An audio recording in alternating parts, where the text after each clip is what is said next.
Good morning and welcome to the Talk of the Town. My guest this morning is Dr. Ahilan Kadirgamar, Senior Lecturer, University of Jaffna, also the Vice President of the Federation of University Teachers Associations, which is the trade union representing the country's academic community. Good morning and welcome, Doctor.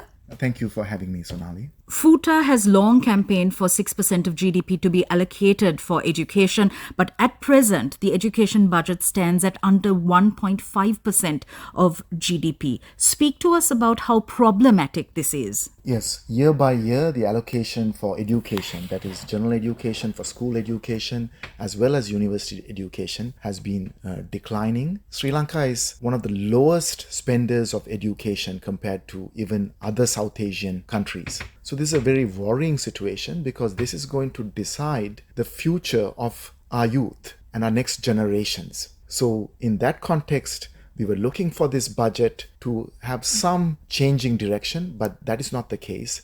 Things are going to get worse. The president announced in his budget speech that they're going to get rid of the University Grants Commission as per the Vijayadasa Rajapaksa subcommittee report and come up with a national higher education commission, which would put both private universities and state universities under the same commission, which would in essence mean that all the resources of the state universities will be poached by the private universities, and eventually education will become the privilege of the wealthy classes. So the kind of social mobility that we saw in Sri Lanka, that everybody having equal opportunity, all that is going to come to an end if these proposals are implemented. If you look at the higher education budget or the budget for the universities, over the last 4 years, it has come down from 0.6% of GDP now to about 0.25%. It's less than half. If you look at capital expenditure over the last 4 years, it has come down from 0.14% to 0.02%, a seventh of what it was. In other words, there's no investment in our universities going forward. So in a way, I think the government is willfully neglecting, abandoning the universities, trying to make a failure out of universities to justify private universities. And private universities are going to become like the new supermarkets where you can pay and get a cash degree almost. But is that the kind of education that our youth deserve? And what would Sri Lanka look like a few decades hence if we go along this direction of education?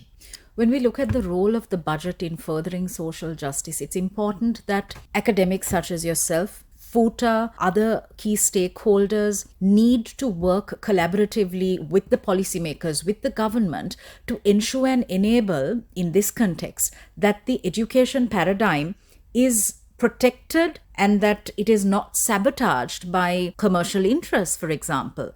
How must we go about engaging in that process? Now, FUTA has always engaged with the government and the policymakers. We've never shut the door on them. But if the government continues in a direction just serving commercial interests, abandoning education, it's important for FUTA, other teachers' unions to get together and try to push for a change of direction. And for that, we have to work with the people. We have to create awareness to show them that there is real dangers ahead in terms of the education system and push the government to have higher allocations to strengthen the state education system, the free education system in this country. Now we are at the crossroads where we really have to take this forward, and we might have to even have very strong struggles to be able to change that direction. We have no other option if the government continues to go in this direction of implementing these very regressive budget proposals.